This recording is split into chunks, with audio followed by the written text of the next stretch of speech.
Hello everyone, कैसे हैं आप सभी लोग। आप सभी को गुड इवनिंग। आप सभी का वेलकम है exam point with Kalpana YouTube channel पर। और इस समय हम मौर्योत्तर काल के टॉपिक को या उसके पार्ट को कंप्लीट कर रहे हैं, जो कि मौर्योत्तर काल के टू पार्ट पहले कंप्लीट हो चुके हैं और ये थर्ड पार्ट है। मतलब 18-19 पार्ट मौर्योत्तर काल के थे और आज ये 20 पार्ट है। वैसे तो हम प्राचीन इतिहास जो यूथ कंपटीशन टाइम्स बुक्स है उसके 19 पार्ट कवर कर चुके हैं और ये आज 20 पार्ट है। तो 20 पार्ट में 3 पार्ट ही मौर्योत्तर काल का है और उसके पहले कंटिन्यू प्राचीन इतिहास को मौर्य काल, जिस तरह से सीरियल शासकों का क्रम हो उसी तरह हमने सारे टॉपिक को कंप्लीट किया है। इस तरह से हम प्राचीन इतिहास को कवर कर रहे हैं पार्ट वाइज। और ये मौर्योत्तर काल जो है काफ़ी कठिन या टफ टॉपिक है। इसको आप ज़रूर 1-2 बार देखिए, पहले के वीडियो भी देखिए जो 2 हैं, तो इससे आपका एक शासकों का क्रमानुसार पूरा जो है कॉन्सेप्ट क्लियर हो जाएगा। और वैसे भी ये 1 लाइनर बुक्स है, पर इसके साथ ही हम आपको क्वेश्चनों के साथ जो है एक्सप्लेन कर देते हैं, जिससे आपका एक कॉन्सेप्ट क्लियर हो जाए, जिससे आपके क्वेश्चनों पे एक अच्छी पकड़ हो जाए। तो ये जो बाह्य आक्रमण और जिसे विदेशी राजवंश था, इसके बारे में आज हम पढ़ेंगे। जैसे हिंद यवन आक्रमण के नाम से भी जाना जाता है, इंडो ग्रीक आक्रमण के भी नाम से जाना जाता है। तो आइए हम इसके टॉपिक को आज कंप्लीट करते हैं। तो हिंद यवन या इंडो ग्रीक आक्रमण के बारे में आज ही चलिए स्टार्ट करते हैं। मौर्योत्तर काल में भारत के पश्चिमोत्तर प्रदेश में सबसे पहले किस विदेशियों ने आक्रमण किया था? तो हिंद यूनानी बैक्ट्रिया यूनानियों ने विदेशी आक्रमण सबसे पहले आक्रमण किया था। भारतीय यवन शासकों के किन अन्य नामों से जाना जाता था? तो हिंद यवन, जिसे इंडो ग्रीक के नाम से भी जाना जाता था, अथवा वस्त्री यवन बैक्ट्रियन ग्रीक के नाम से जाना जाता था। आइए हम इसके बारे में थोड़ा सा आपको एक्सप्लेन करते हैं। जो हिंद यवन था, ये जो है 2 वंशों में विभाजित हो गया था। एक था, जिसका डायग्राम देखिए, आपको मैं डायग्राम से आपको बिल्कुल क्लियर किए दे रहे हैं। एक था डेमेट्रियस वंश और एक था यूक्रेटाइडेज वंश। तो डेमेट्रियस वंश, जिसकी राजधानी सांकल जिसे सैलकोट के नाम से भी जाना जाता है, और जो यूक्रेटाइडेज वंश था, इसकी राजधानी तक्षशिला थी। तो ये जो डेमेट्रियस वंश था, इसमें जो है 4 शासकों ने शासन किया था, और जो यूक्रेटाइडेज वंश था, इसमें 3 शासकों ने शासन किया था। तो डेमेट्रियस वंश का जो पहला शासक था तो डेमेट्रियस ही था, और इसका सेकंड शासक था मेनांडर था, जो कि सबसे शक्तिशाली शासक था। फिर इसके बाद स्टेटो प्रथम आया और अंतिम शासक स्टेटो द्वितीय था। इसी तरह यूक्रेटाइडेज वंश था, इसका पहला शासक तो यूक्रेटाइडेज ही था और सेकंड शासक एंटियोक्लिड्स था। जिस तरह से मेनांडर यहाँ डेमेट्रियस वंश का शक्तिशाली शासक था, उसी तरह यूक्रेटाइडेज वंश का सबसे शक्तिशाली शासक जो है एंटियोक्लिड्स था, और अंतिम शासक जो है हर्मियस था। तो इस तरह से हिंद यवन जो है 2 पार्टों में या 2 राजवंशों में विभाजित हो गया था। तो आइए जो डेमेट्रियस वंश है, इसको हम पढ़ते हैं और इसके क्वेश्चनों को सॉल्व करते हैं। पहले हम आपको हिंद यवन के बारे में थोड़ा सा बता देते हैं, फिर जो है डेमेट्रियस वंश के बारे में बता देते हैं। तो जो हिंद यवन राजवंश था, इसने सेल्यूकस निकेटर के समय बैक्ट्रिया और पार्शिया, उसके साम्राज्य के जो 2 भाग थे, जो 250 ईस्वी में सेल्यूकस निकेटस के पौत्र एंटियोक्लिड्स के समय में बैक्ट्रिया में डायोडोट्स और पार्शिया के आर्शिकस ने विद्रोह कर दिया था। बैक्ट्रिया में डायोडोट्स प्रथम ने स्वतंत्र राज्य की स्थापना की थी और जो है बैक्ट्रिया को अपनी राजधानी बनाया था। ये जो यूथिडेमस था, इसने डायोडोट्स की हत्या करके सत्ता हथिया ली थी। यूथिडेमस के बाद उसका पुत्र जो डेमेट्रियस जो है बैक्ट्रिया का अगला शासक हुआ। यही डेमेट्रियस वंश का जो शासक हुआ, जिसने डेमेट्रियस वंश की स्थापना की, ये यूथिडेमस का पुत्र था। तो उसने जो है अगला शासक हुआ। इसी ने भारत पर आक्रमण किया और यहाँ पर झेलम एवं मथुरा के मध्य जो है एक राज्य स्थापित किया, और इस समय जो है भारतीयों में युद्ध छिड़ गया था, जो कि यूथ्रेडाइटिस ने बैक्ट्रिया पर अधिकार करने के बाद भारत में प्रवेश कर लिया और बैक्ट्रिया से झेलम तक के क्षेत्र पर अधिकार कर लिया। इस प्रकार भारत में जो है यूनानियों के 2 राजवंश स्थापित हो गए थे, जिसे यूक्रेटाइटेज यही डेमेट्रियस वंश और यूक्रेटाइटेज वंश, यही दो वंश जो में जो है ये विभाजित हो गया था। इसका डायग्राम हमने आपको पहले ही बता दिया है। और आइए अब डेमेट्रियस वंश के बारे में हम आपको बताते हैं। जो डेमेट्रियस वंश था, इसका पहला शासक डेमेट्रियस प्रथम ही था, जो यूथिडेमस का पुत्र था। आइए डेमेट्रियस के बारे में हम पहले बता देते हैं, फिर इसके क्वेश्चन को हम सॉल्व करते हैं, जिससे एक आसानी भी होगी और आपकी समझ ही बेहतर हो जाएगी।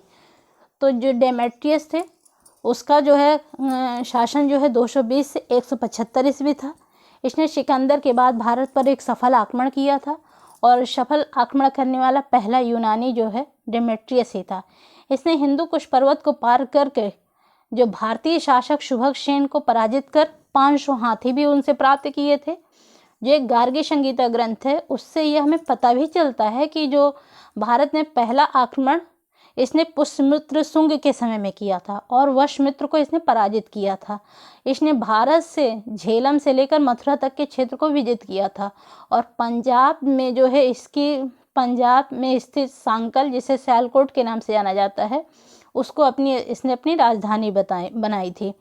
और इसने भारतीय शासकों की जो है उपाधि में अजेय उपाधि जो है इसने धारण की थी और इसने यूनानी खरोष्टी लिपि में जो है सिक्के भी चलवाए थे। और इस वंश का जो फिर इसके बाद डेमेट्रियस के बाद इसका अगला शासक हुआ था, जो एक शक्तिशाली शासक के नाम से जाना गया था। फिर उसके बाद मिनांडर हुए थे। तो पहले आइए हम डेमेट्रियस के क्वेश्चनों को सॉल्व कर लेते हैं, फिर आगे हम मिनांडर के बारे में उसको फिर पढ़ेंगे। तो डेमेट्रियस इंडो ग्रीक की भारत विजय के इतिहास के समय प्रारंभ होता है। तो डेमेट्रियस के समय से प्रारंभ होता है। बैक्ट्रियन के राजा यूथिडेमस का प्रतापी और महत्वाकांक्षी पुत्र का क्या नाम था? तो वह डेमेट्रियस था। अभी हमने आपको बताया था कि यूथिडेमस के पुत्र थे। बैक्ट्रियन के राजा डेमेट्रियस ने भारत के किन क्षेत्रों पर आक्रमण कर उसकी विजय कर ली थी? तो सिंध तथा पंजाब क्षेत्र पर जो है विजय कर ली थी। डेमेट्रियस ने भारत पर कब आक्रमण किया था? तो लगभग 183 ईस्वी पूर्व में इसने आक्रमण किया था। यवनों के आक्रमण की जानकारी जो है किस ग्रंथ से मिलती है? तो अभी हमने आपको पहले बताया गार्गी संगीता, पर जो पतंजलि का महाभाष्य है इससे भी इसकी जानकारी मिलती है, और जो कालिदास का मालविकाग्निमित्रम है, इससे तीनों ग्रंथों से इनकी जानकारी प्राप्त होती है। डेमेट्रियस की जो ताम्र मुद्राएं थी किन क्षेत्रों से प्राप्त हुई हैं? तो पंजाब तथा सिंधु के क्षेत्रों से प्राप्त हुई हैं। डेमेट्रियस की मुद्राओं में खरोष्टी लिपि पर क्या लिखा है? तो महाराजस अपरजितस दिमेत्रियस जो है लिखा हुआ है। डेमेट्रियस के पश्चात किस यवन शासक ने भारत के पश्चिमोत्तर प्रांतों पर शासन स्थापित किया था? तो यूक्रेटाइटेज वंश ने स्थापित किया था। बैक्ट्रिया पर यवनों का अंतिम शासक किसे माना जाता है? तो हेलियोक्लीज को माना जाता है। बैक्ट्रिया पर यवनों का शासन का अंत कब हो गया? तो 125 ईस्वी पूर्व में इसका अंत हो गया। आइए आगे हम मिनांडर के बारे में आपको बताते हैं। मिनांडर जो थे ये इस वंश के सबसे शक्तिशाली शासक थे और एक प्रतापी और प्रसिद्ध शक्तिशाली शासक में इनकी गिनती होती है। और इन्होंने इनकी जो उपाधि थी वो धर्मिकस थी, जिसका अर्थ था न्यायप्रिय। और जो भागवत पुराण था इसमें इन्हें जो है पुष्पनिद्र कहा गया, और विष्णु पुराण में इन्हें अलीशानी कहा गया था। और इनका जन्म जो है अलसंद द्वीप के फालसी ग्राम में हुआ था। और जो है इनकी राजधानी जो थी सांकल थी, जो कि शिक्षा एवं व्यापार वाणिज्य के केंद्र शिक्षा और व्यापार वाणिज्य का एक केंद्र था। और जो वैभव ऐश्वर्य में जो है इसकी तुलना जो है जो पाटलिपुत्र है, पाटलिपुत्र ग्राम से उसके जो है मतलब इससे उसकी तुलना की जाती थी, या तो पाटलिपुत्र के समान था, जो इनकी राजधानी सांकल थी। और जो इनके अभिलेख हैं, जो शिवकोट का बाजौर घाटी अभिलेख है, इस अभिलेख से मिनांडर के 2 वायसराय थे, जिसका नाम विजय मित्र और वियक मित्र, इनका उल्लेख भी मिलता है, जिसमें यह अभिलेख वर्तमान में पाकिस्तान के पेशावर में स्थित है। और इन्होंने सिक्का भी चलाया था, जो पेरिप्लस ऑफ द रीथेंसिस में जो है इसका उल्लेख भी मिलता है कि मिनांडर के सिक्के जो है भड़ौच की बाज़ारों में खूब चलते थे। इसके अलावा इनके सिक्के जो है सोनीपत, बाजौर घाटी से मथुरा से भी प्राप्त हुए हैं। और मथुरा में जो है मिनांडर और उनके पुत्र के जो संयुक्त सिक्का है वो भी मिला है। तो भारत में सर्वप्रथम सोने के सिक्के किसने चलाए थे? मिनांडर ने चलाए थे। और इनके सोने के सिक्के को स्टेटर कहा जाता है। तो अब इतना ही जानिए मिनांडर के बारे में, नहीं तो वीडियो बहुत लंबी हो जाएगी। और ये शक्तिशाली शासक थे। आइए अब इनके क्वेश्चनों को हम कंप्लीट करते हैं। तो हिंद यूनानी शासकों में सबसे प्रसिद्ध नाम के किस शासक का था? तो मिनांडर का ही था। मिनांडर का कुल किससे संबंधित था? तो डेमेट्रियस वंश से संबंधित था, क्योंकि ये अगले शासक ही हुए थे। पहला शासक इस वंश का डेमेट्रियस ही था। मिनांडर साम्राज्य किन क्षेत्रों तक विस्तारित किया था? जो मिनांडर का साम्राज्य था तो झेलम से लेकर मथुरा तक विस्तारित था। और मिनांडर साम्राज्य की राजधानी कहाँ पर थी? तो सांकल, जिसे सियालकोट के भी नाम से भी जाना जाता था। अभी हमने बताया मिनांडर की कौन सी उपाधि थी? तो ध्रमिकस जो है इनकी उपाधि थी। ध्रमिकस उपाधि में मिनांडर के संदर्भ में क्या ज्ञात होता है? कि वह एक धर्मनिष्ठ बौद्ध था। किस ग्रंथ से विवरण मिलता है कि मिनांडर ने अनेक स्तूपों का निर्माण करवाया था? तो अवदान कल्पलता जो कि क्षेमेंद्रकृत की है, इससे यह जानकारी प्राप्त होती है कि मिनांडर ने जो है अनेक स्तूपों का निर्माण करवाया था। बौद्ध ग्रंथों में मिनांडर को किस एक अन्य नाम से जाना जाता था? तो मिलिंद के नाम से जाना जाता था। बौद्ध भिक्षु नागसेन और मिनांडर के बीच जो है वार्ता का विवरण किस ग्रंथ में मिलता है? तो मिलन पन्हों में मिलता है। किस बौद्ध भिक्षु के प्रभाव में आकर मिनांडर बौद्ध धर्म ग्रहण किया था? तो नागसेन जो बौद्ध भिक्षु थे उन्हीं के प्रभाव में आकर जो है मिनांडर ने बौद्ध धर्म ग्रहण कर लिया था। मिलन पन्हों के अनुसार मिनांडर का जन्म कहाँ हुआ था? तो अभी हमने आपको बताया कि अलसंद जो कि काबुल के समीप था, और काबुल के समीप सिकंदरिया था। सिकंदरिया द्वीप के समीप कालसी ग्राम में हुआ था। इसके इम्पॉर्टेंट फैक्ट देख लीजिए। मिनांडर का एक लेख शिवकोट जो कि बाजौर की घाटी धातुगर्भ मंजूषा के ऊपर अंकित है, इसमें सूचित होता है कि बाजौर क्षेत्र पेशावर उसके अधिकार में था। उत्तर प्रदेश के फतेहपुर जनपद में स्थित रेह नामक स्थान से प्राप्त लेख से यह निष्कर्ष मिलता है कि यह मिनांडर के अधिकार क्षेत्र में था। पेरीप्लस के अनुसार मिनांडर के सिक्के भड़ौस तक चलते थे। अभी हमने आपको ये चीज़ बताई भी है। और बौद्ध ग्रंथ मिलन पन्हों के अनुसार जो मिनांडर किन विधाओं में पारंगत था? तो इतिहास, पुराण, ज्योतिष, न्याय वैशेषिक, सांख्य, योग, दर्शन तथा तर्कशास्त्र, संगीत, गणित, काव्य में जो है ये पारंगत थे। तभी तो एक शक्तिशाली शासक कहलाए। मिनांडर के पश्चात उनके साम्राज्य का उत्तराधिकारी कौन था? तो स्टेटो प्रथम एवं स्टेटो द्वितीय। आइए अब शुरू हो जाता है यूक्रेटाइडेज वंश, जो कि इसका नेक्स्ट वंश था। जो यूक्रेटाइडेज वंश था इसके बारे में आइए थोड़ा सा एक्सप्लेन कर देते हैं। जिस समय डेमेट्रियस भारतीय क्षेत्रों को विजित करके सांकल को अपनी राजधानी बनाकर शासन कर रहा था, उसी समय जो है बैक्ट्रिया में विद्रोह हो गया था, जिसके नेता यूक्रेटाइडेस था, जो जस्टिन थे।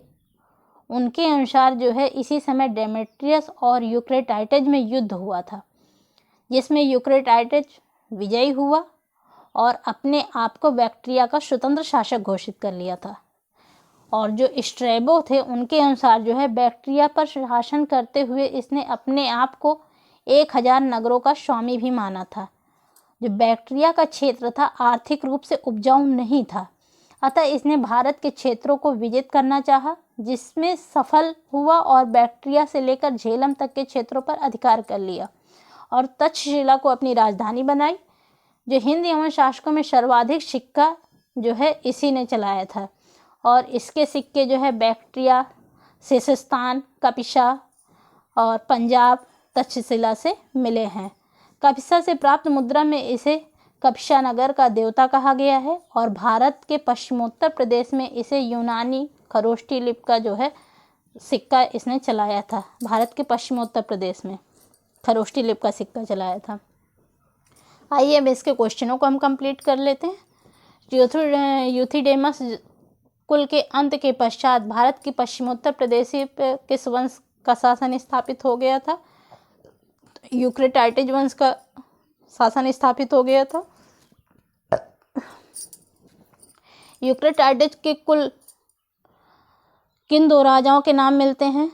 एंटियोकस और हर्मियस। हमने आपको बताया था यूक्रेटाइडिस वंश का सबसे शक्तिशाली शासक एंटियोकस था। जैसे वहाँ पर मेनांडर थे, वैसे यहाँ पर यूक्रेटाइडिस वंश में एंटियोकस थे और अंतिम शासक हर्मियस थे। यवन राजा एंटियोकस भारत के किस भाग में शासक था? तो तक्षशिला के भाग में इनका शासन था। शुंग नरेश भागभद्र विदिशा से स्थित राज दरबार में एंटियोकस ने किसे अपना राजदूत बनाकर भेजा था? तो हेलियोडोरस को अपना राजदूत बनाकर भेजा था। किस हिंदू यूनानी नरेश के सिक्कों पर कृष्ण एवं बलराम की आकृतियां मिली हैं? तो अगाथोक्लिस के नाम से, जो अगाथोक्लिस हैं, अगाथोक्लिस के जो है सिक्कों पर कृष्ण एवं बलराम की आकृतियां मिलती हैं। यूक्रेटाइडिस वंश का अंतिम शासक कौन था? तो हर्मियस जो है यूक्रेटाइडिस वंश का अंतिम शासक था, क्योंकि यूक्रेटाइडिस वंश में जो है 3 शासकों ने ही काम किया था। इसके बाद जो है यूक्रेटाइडिस वंश का अंत हो गया था। उसके बाद जो है कुषाण वंश, शक, फिर उसके बाद पहला, फिर कुषाण वंश, इस तरह से शासकों का क्रम चला था। यूनानियों की देन देखिए। राजत्व का दैवीय सिद्धांत था। गंधार कला शैली का विकास था। सांची के सिक्कों का निर्माण था। सांचों में मतलब एक सांचे, मतलब एक आकृति दी गई थी उस सिक्कों को, तो उससे सिक्कों का निर्माण हुआ था। ज्योतिष के क्षेत्र में भारत ने यूनान से प्रेरणा ली थी और भारत में नवीन शैली हेलेनिस्टिक कला का विकास हुआ था। फिर उसके बाद जो है इस शासन का अंत हो गया और उसके बाद जो है शक वंश स्थापित हो गया था। आइए हम शक वंश के बारे में आपको बताते हैं। शक भी 2 पार्टों में विभाजित हो गया था। एक उत्तरी क्षत्रप था, एक पश्चिमी क्षत्रप था। आइए इसका आगे डायग्राम बना है, तो जब डायग्राम बना है उसी जगह हम इसका एक्सप्लेन करते हैं। पहले हम शक के बारे में इतना थोड़ा सा पढ़ लेते हैं। यूनानियों के भारत में शकों में आक्रमण किया था। जो यूनानी थे उनके बाद जो है भारत में शकों ने आक्रमण किया था और इन्होंने यूनानियों से अधिक क्षेत्रों पर अधिकार कर लिया था। इनकी 5 शाखाएं थी और उनमें से शाखा थी अफ़गानिस्तान में रुक गई थी, जिसमें थे शक। भारत मतलब जो 5 शाखाएं थी उनमें से जो है एक शाखा जो है अफ़गानिस्तान में रुक गई थी और एक शक भारत के पोलन दर्रा होते हुए आए थे और भारतवर्ष में के ऊपर जो है शकों का पहला आक्रमण जो है 71 BC में ये लोग आए थे और पहला आक्रमण किया था। और शक स्वयं को क्षत्रप कहते थे, इसीलिए शकों को भारत में सिथियन या शक क्षत्रप कहा जाता था। और भारत में शकों की 2 शाखा थी, एक जो है उत्तरी क्षत्रप और एक जो है पश्चिमी क्षत्रप। आइए पहले मैं इसको क्वेश्चन को कंप्लीट करते हैं, फिर जो डायग्राम बना है इसमें जो उत्तरी क्षत्रप और पश्चिमी क्षत्रप को हम एक्सप्लेन करेंगे। जो पहलो मूलतः कहाँ के निवासी थे? तो पहलो मूलतः जो है पार्थिया के निवासी थे। पश्चिमोत्तर भारत में शकों के पश्चात किस राजवंश ने अपना शासन स्थापित किया? तो पहलो राजवंश ने अपना शासन स्थापित किया था। भारत में पार्थियन साम्राज्य का वास्तविक संस्थापक कौन था? तो मिथ्रेडेट्स प्रथम जो है पहला वास्तविक संस्थापक था, जो कि 171 से 130 ईस्वी पूर्व तक था। भारत पर आक्रमण करने वाले पार्थियन सरदार मूलतः कहाँ के निवासी थे? तो सिस्तान तथा अराकोशिया के निवासी थे। इसके इम्पोर्टेंट फैक्ट देख लीजिए। जो गोंदो फर्नीज के शासनकाल में ही पेशावर के तख्ते बही अभिलेख प्राप्त हुआ है, जिसमें गोंडो फर्नीज के गुदवर कहा गया है तथा फारसी में उसका नाम विदफर्ण है, जिसका अर्थ है यश विजयी। गोंडो फर्नीज के शासन काल में ईसाई धर्म का प्रचार सेंट थॉमस ने भारत में आकर किया था और पर्शियन राजाओं के सिक्कों पर धमी, जिसके मतलब धार्मिक उपाधि को उत्कीर्ण मिलती है। भारतीय संस्कृति से प्रभावित होकर पारसियों ने बौद्ध धर्म को ग्रहण किया था और पहले साम्राज्य का अंत जो है कुषाणों ने किया था, क्योंकि इसके बाद फिर कुषाण वंश ने आक्रमण किया था और कुषाणों का फिर शासनकाल काफ़ी समय तक चला था।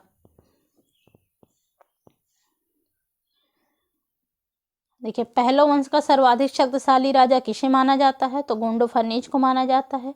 गोंडो फर्नीज ने कब से कब तक शासन किया था? तो 20 ईस्वी से 46 ईस्वी तक शासन किया था।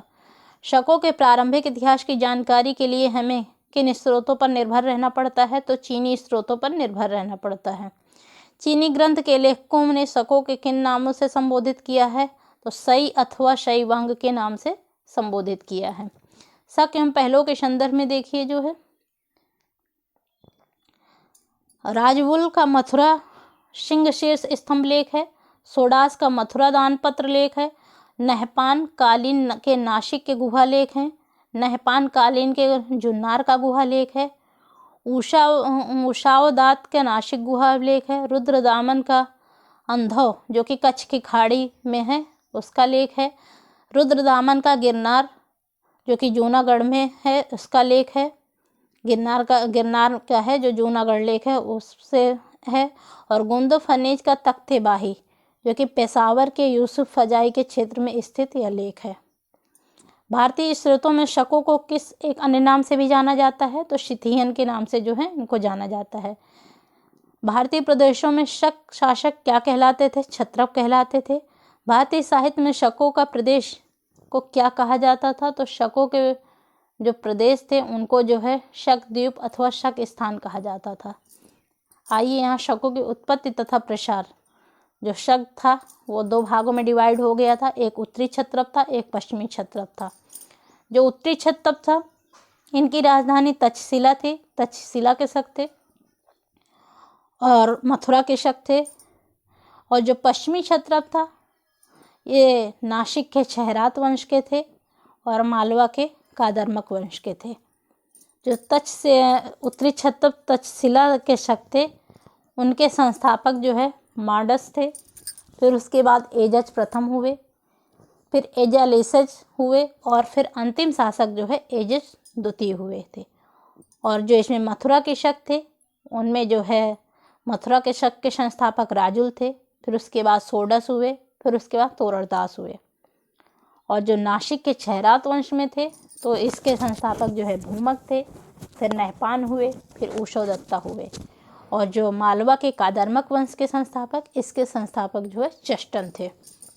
तो इतना आपको कॉन्सेप्ट क्लियर हो गया। आगे जैसे जैसे आते जाएंगे उसके बारे में एक्सप्लेन करते चले जाएंगे कि तक्षशिला के शक कैसे थे, मथुरा के शक कैसे थे, नासिक के छहरात वंश का था, मालवा का कादरमक। तो बाद में जैसे क्वेश्चन आगे आएंगे वैसे हम आपको एक्सप्लेन करके पूरा क्लियर कर देंगे। तो ये शक मूलतः कहाँ के निवासी थे? सिरदरिया के उत्तर में थे। सिरदरिया के उत्तर में निवास करने वाली ये बर्बर जाति थी।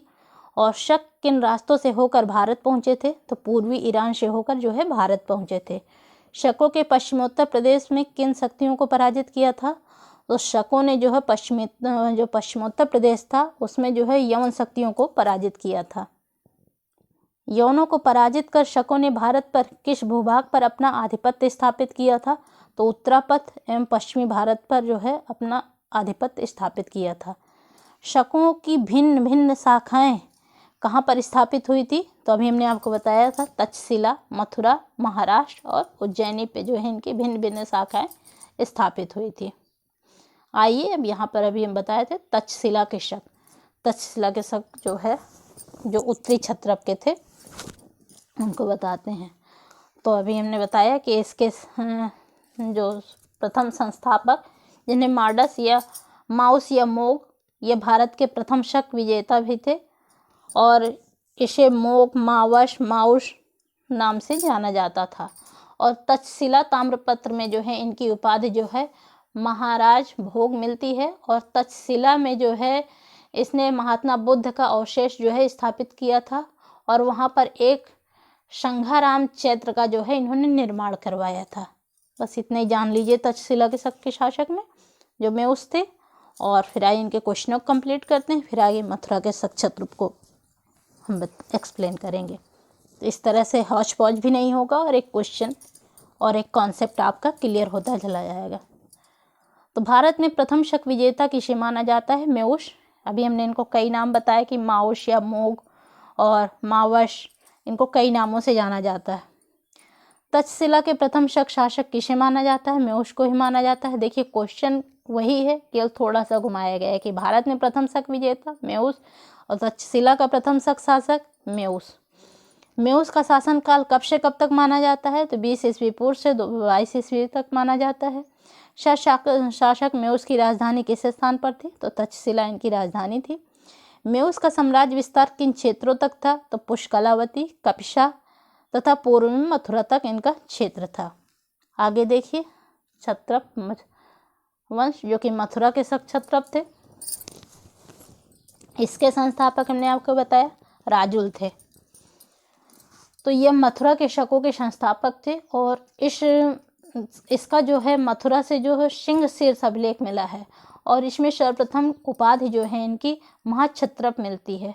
मोरा जिसे मथुरा अभिलेख में जो है राजुल की उपाधि महाक्षत्रप मिलती है और राजुल के सिक्के पर जो है अप्रतिचक्र, वैसली या वैसिलियास या सोटेरस जो है इनकी जो है उपाधियां मिलती हैं।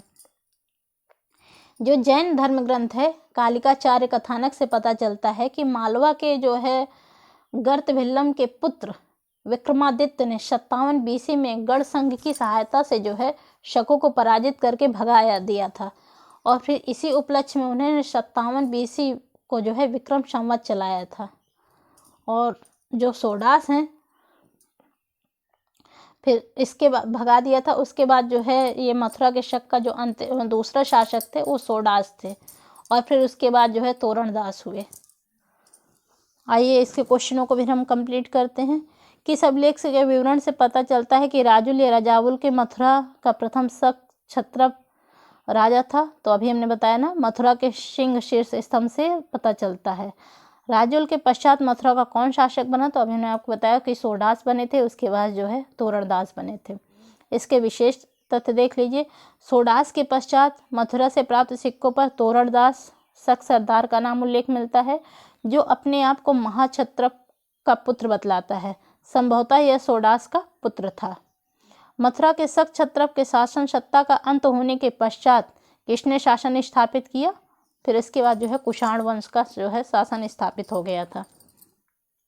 पहले तो पश्चिमी के क्षहरात वंश को देखिए, क्योंकि उत्तरी के क्षत्रप तो हो गए। अब पश्चिमी के जो भारत में क्षहरात वंश था उसको आइए हम देखते हैं। तो क्षहरात वंश जो था इसका पहला राजा कौन था? हमने आपको बताया भूमक, फिर उसके बाद नहपान, फिर उसके बाद ऊषवदत्ता थे। तो जिन्हें नासिक के क्षहरात वंश, नासिक के शक, और इन्हें क्षहरात वंश का कहा जाता है। तो जो भूमक थे इनके सिक्कों पर एक तरफ ब्राह्मी लिपि एवं एक तरफ संस्कृत भाषा तथा दूसरी तरफ खरोष्ठी लिपि प्राकृत भाषा का लेख उत्कीर्ण मिलता है और उस पर जो है चक्रध्वज सिंह स्तंभ का भी अंकन हुआ है। और इनके सिक्के में जो लिपि थी वो ब्राह्मी थी, संस्कृत भी थी, खरोष्ठी भी थी और प्राकृत भाषा के जो है इन्होंने सिक्के चलाए थे। फिर उसके बाद जो है नहपान हुए थे, फिर ऊषवदत्ता हुए थे। तो आइए पहले में इतना पढ़ लेते हैं, क्षहरात वंश के क्वेश्चनों को कंप्लीट कर लेते हैं। क्षहरात वंश का पहला राजा कौन था? तो भूमक था। और क्षहरात वंश के शासकों ने किस क्षेत्रों पर शासन किया था? तो महाराष्ट्र, लाट, सौराष्ट्र प्रदेश पे जो है इन्होंने शासन किया था। क्षहरात वंश का सर्वाधिक प्रसिद्ध शासक किसे माना जाता है? तो नहपान को माना जाता है। क्षहरात शासक नहपान का शासनकाल कब से कब तक था? तो 119 से 125 ईस्वी तक था। और क्षहरात शासक नहपान के सिक्कों पर किन क्षेत्रों से प्राप्त किए गए हैं? तो अजमेर से नासिक तक जो है इनके सिक्के प्राप्त किए गए हैं। क्षहरात शासक नहपान के सोने एवं चांदी के सिक्के की विनिमय दर का अनुपात क्या था? तो 1:35 था। उसके बाद देखिए कादर्मक वंश, जिसके संस्थापक जो है चष्टन थे, जो कि मालवा के क्षेत्र से संबंधित थे। और शक वंश कादर्मक।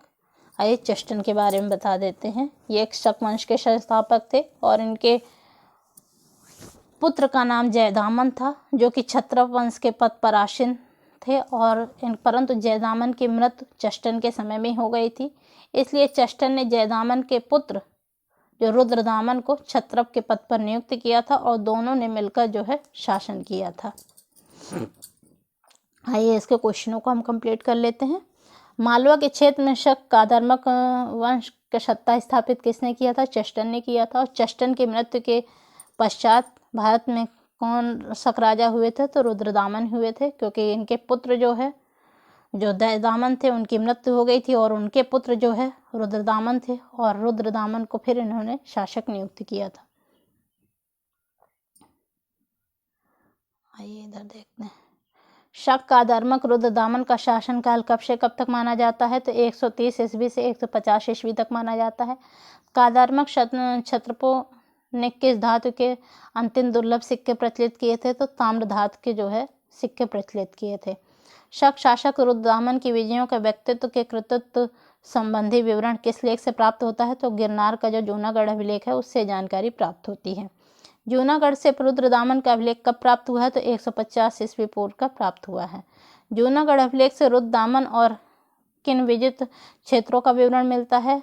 तो आकर, अवंत, अनूप, अपरांत, सौराष्ट्र, कुकर, शुभ्र, मरु, सिंध और निषाद, हिसार, भटनेर जो है इनका विवरण जो है मिलता है। पर्णी किसे आयुधजीवी संघ अर्थात शास्त्रों के सहारे जीवित रहने वाला कहा है? तो योद्धाओं को जो है शास्त्रों के सहारे जीवित रहने वाला कहा है आयुधजीवी संघ। रुद्रदामन के किस गणराज्य पर आक्रमण का अपने राज्य को सदा के लिए सुरक्षित कर लिया था? तो योद्धाओं ने जो है अपना राज्य सदा के लिए सुरक्षित कर लिया था। सुदर्शन झील की बांध की मरम्मत के शासक ने करवाई थी? तो रुद्रदामन ने करवाई थी। रुद्रदामन का वह राज्यपाल जिसने सुदर्शन झील पर एक बांध की मरम्मत करवाई थी? तो शिवविशाख था। बिना बेगार वेस्ट के किसने सुदर्शन झील का पुनर्निर्माण करवाया था? तो रुद्रदामन ने करवाया था। और रुद्रदामन ने सबसे पहले किस अभिलेख का विशुद्ध संस्कृत भाषा की जानकारी किया था? तो जूनागढ़ अभिलेख में जो है इन्होंने संस्कृत भाषा में जानकारी दी थी। किस अभिलेख से ज्ञात होता है कि रुद्रदामन ने सभी जातियों के लोगों को अपना रक्षक चुना? तो जूनागढ़ अभिलेख से जानकारी प्राप्त होती है। रुद्रदामन के किस अभिलेख से ज्ञात होता है कि उसने दक्षिण पथ व श्रेष्ठीपथ पुलमावी को पराजित किया? तो जूनागढ़ अभिलेख से जानकारी प्राप्त होती है। इसके इंपॉर्टेंट तथ्य देख लीजिए। रुद्रदामन उच्च कोटि का विद्वान था। रुद्रदामन जो है उच्च कोटि का विद्वान था। वह व्याकरण, राजनीति, संगीत, तर्कशास्त्र में प्रवीण था और इसके अतिरिक्त वह गद्य पद्य काव्यों में प्रवीण था और युद्ध विद्या में तो निपुण ही था।